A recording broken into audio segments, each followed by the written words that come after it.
Elder Scrolls started as a promise no game could realistically keep: one player against an entire continent. Bethesda released Arena on March 25, 1994, letting a single prisoner choose from 8 races and 18 classes before crossing all of Tamriel to save an emperor. Every sequel since has been an answer to that impossible starting point. That's why today I'm walking through all 6 mainline Elder Scrolls games and how each one redefined what freedom in this world actually costs. Starting with the debut that tried to fit an entire continent behind one character's eyes. The Elder Scrolls Arena. Character creation offers you 8 races and 18 classes, but none of that matters the moment you realize the map you're standing on is supposed to be an entire continent, rendered in 320 by 200 VGA in 1994. That's the promise Bethesda made with its very first Elder Scrolls game, released for MS-DOS in the spring of 1994, back when the same company both built the game and sold it. The premise sounds almost quaint by comparison. You're a prisoner, sent to die in a dungeon, and your job is to track down the 8 scattered pieces of the Staff of Chaos in order to pull Emperor Uriel Septim VII out of a dimensional prison he's been trapped inside. A rescue mission. A wizard's staff in 8 pieces. It reads like 100 other fantasy plots from that decade, except the game, built around that plot, doesn't behave like a normal fantasy plot at all.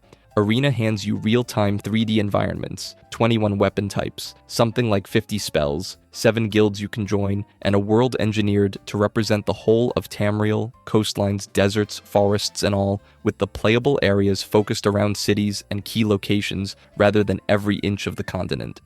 Combat runs through a clunky mouse-driven system, and some players have criticized its controls as difficult to use, while the interface asks you to learn its logic before it teaches you anything about the story you're supposedly playing through. You spend more time reading the map than reading the Emperor's fate. That's the part worth sitting with. A rescue quest is supposed to be personal, urgent, contained. Arena keeps stretching that urgency across a continent so large that the map can feel like a central part of the experience. And the thing that can stand out most isn't loyalty to an emperor, but the sheer size of the ground under your feet. Which means Arena's expansive world didn't have to be explained as a philosophy. It can feel less like a philosophy than a logistics problem. How do you make one prisoner's errand feel enormous, when the errand itself is just 8 objects and 1 throne room? The result was a game where the world itself could become the star. In a game released in 1994, Uriel Septim becomes almost a footnote to the horizon. The first Elder Scrolls hero earns freedom one horizon at a time. But Arena leaves an uncomfortable question behind. Once you've proven a fantasy world can be this big, the question becomes whether there are other ways to move forward, and that raises an uncomfortable question about what happens to a story when the map itself becomes the thing players remember. Elder Scrolls II: Daggerfall.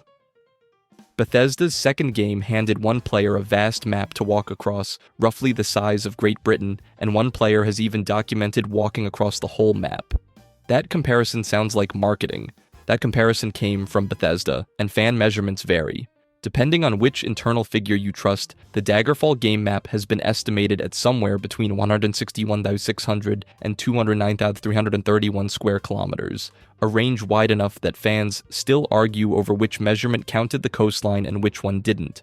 15,000 towns, villages, and dungeons sit somewhere inside that land. 750,000 people supposedly live in it. At least one player has documented walking across the whole map, though that does not establish that every location was visited. Here's the trick. Much of Daggerfall's landscape, dungeon layouts, and small settlements came out of procedural generation, an algorithm stacking geography the way a printer stacks pages. The handcrafted work went where it mattered. The named cities, the story-critical dungeons, the faction headquarters your reputation actually depended on. Fixed map locations and shorelines sit right alongside the generated content, which is why the idea that Daggerfall is one giant random dice roll misses the point entirely. The authored world sits like a skeleton inside a much larger body of procedural filler, and the game asks you to live in both at once. That's where the real evolution happens, and it's not really about the landmass at all. Arena gave you a continent to cross alone. Daggerfall gives you a continent that watches you cross it, tracks what you do in it, and remembers. Join the Thieves Guild in one town, and a rival faction somewhere else already has an opinion about you before you've ever met them. Your reputation moves through the world faster than you do. The player stops being a lone wanderer and becomes a name attached to a web of guilds, kings, and rival cults, all of it set against a very large map. That scale invites a social reading of the game. What good is a world with 15,000 reported locations to one player? This section is not only about how far you could walk, it's about how many people, factions, and reputations you could be tangled up in along the way. The world becomes powerful when its size starts assigning the player a place inside it. That solves one problem and creates another. A map this vast can make you feel important by sheer volume of consequence, but it can also make you feel like a single grain of sand negotiating with an ocean.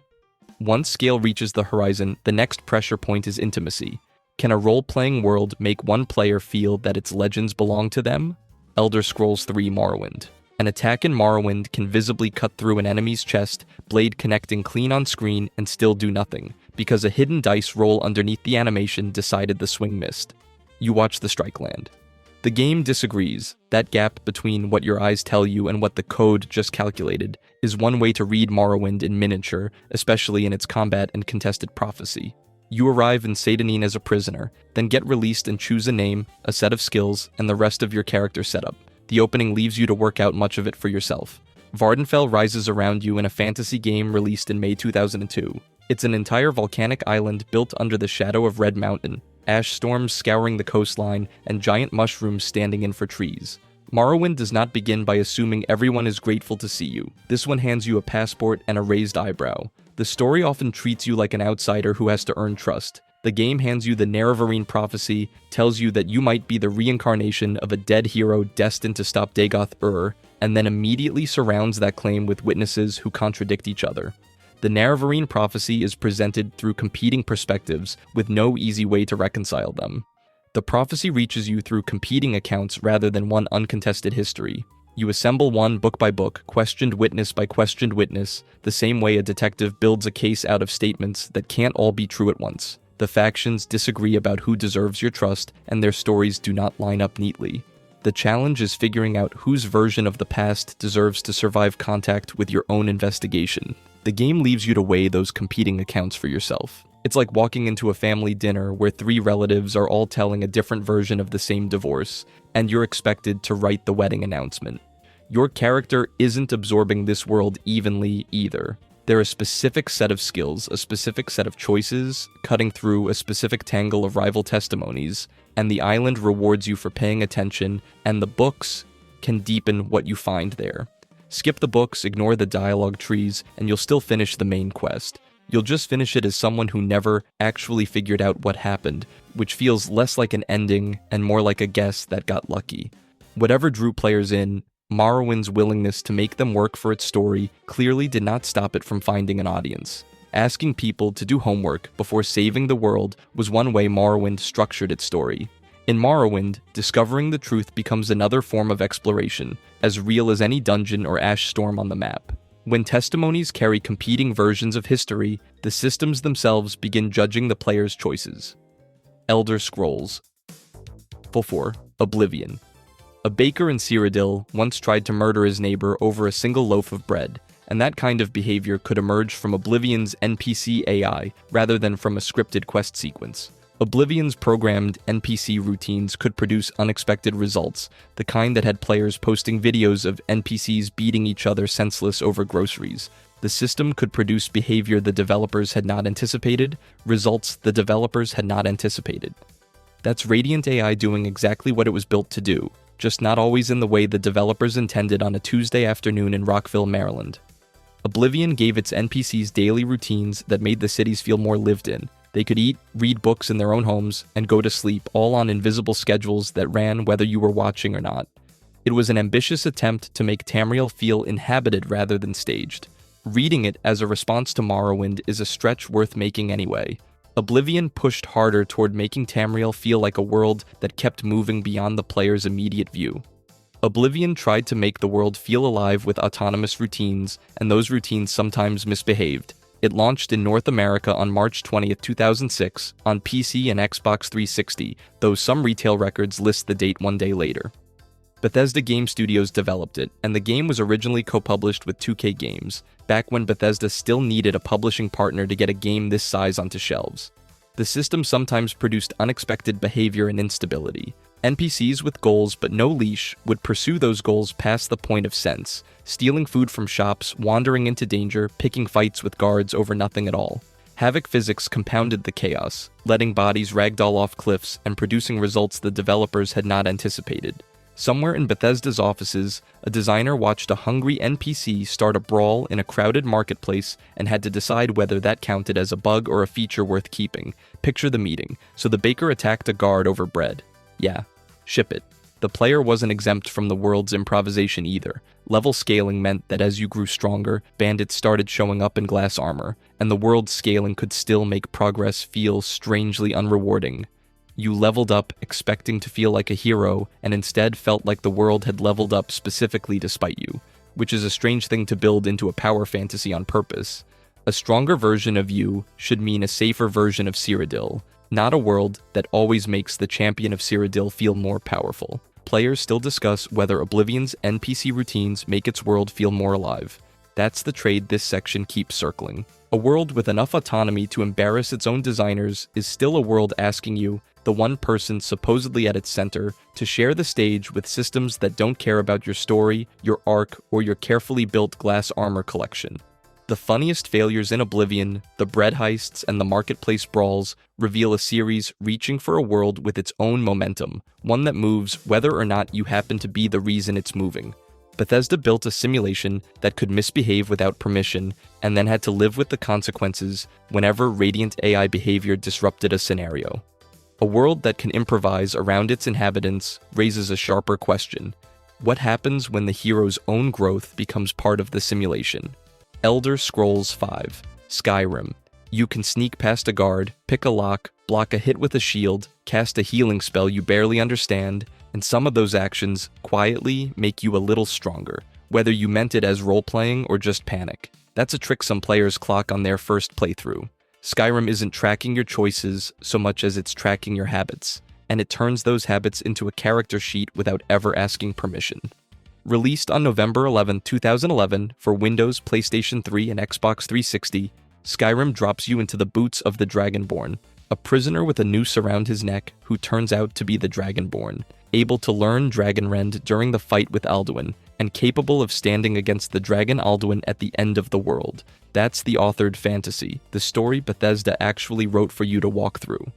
The system underneath it is running its own agenda entirely, one that cares a lot less about prophecy and a lot more about how many iron daggers you've swung today.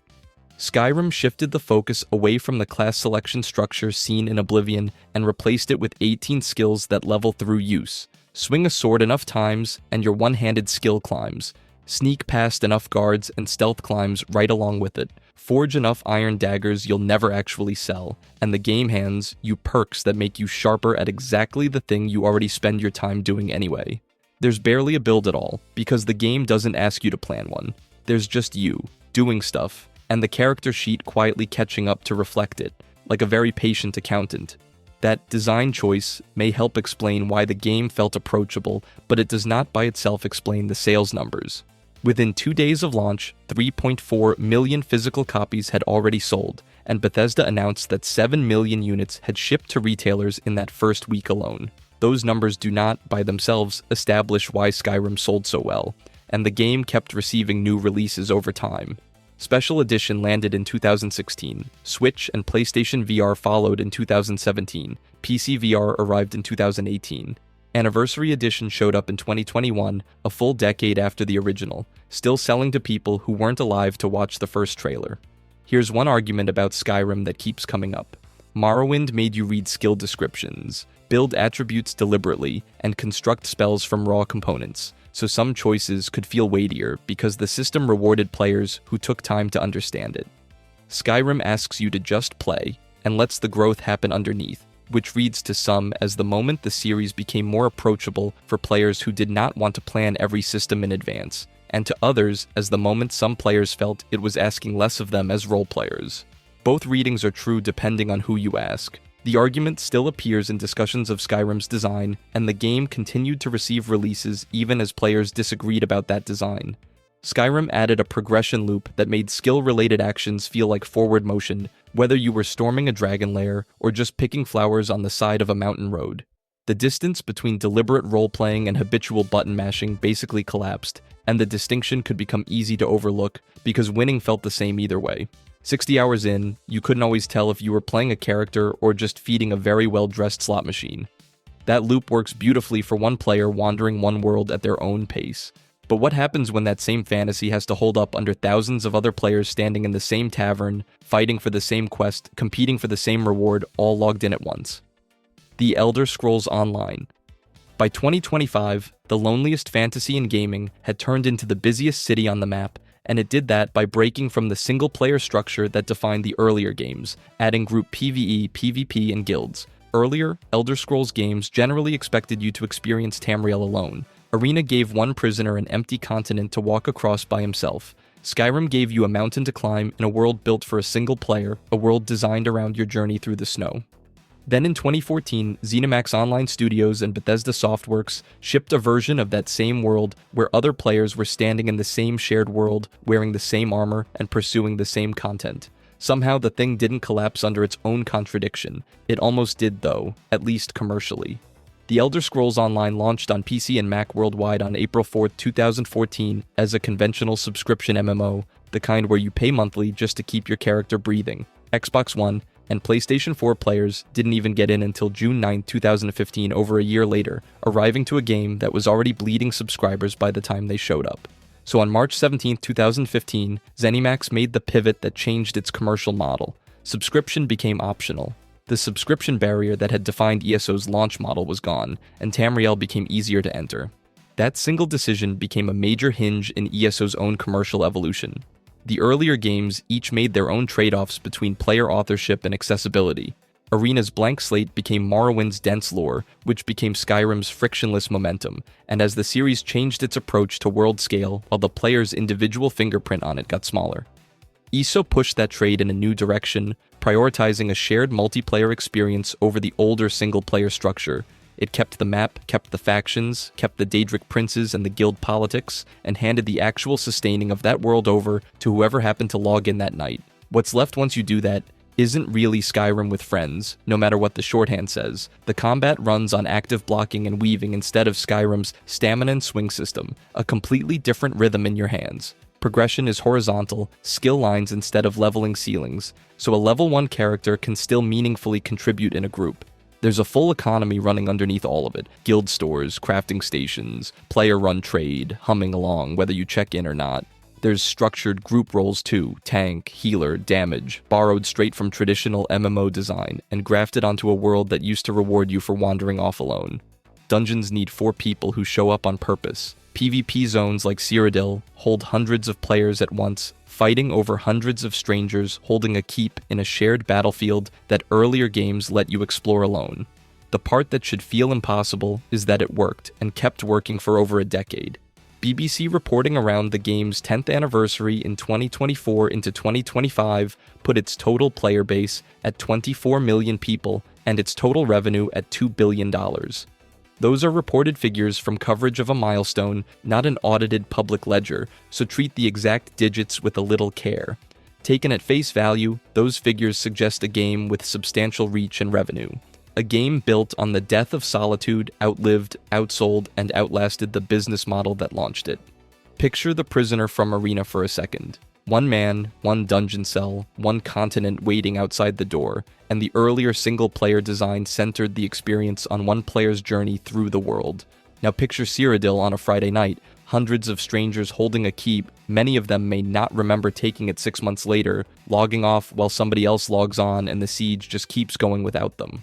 That isn't a smaller version of the original promise. It's the same promise. Freedom, discovery, a world that answers to you, just multiplied until it needed a live service team standing behind it to keep the lights on.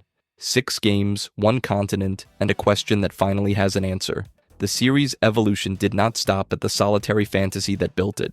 It showed that the Elder Scrolls fantasy could also be presented as a shared multiplayer world, and in ESO, that evolution takes the form of a shared Tamriel, where the world can hold many players at once instead of centering on only one hero's journey, long after that one hero has already logged off for the night. If you enjoyed this video and want to see more, click the video on the screen now.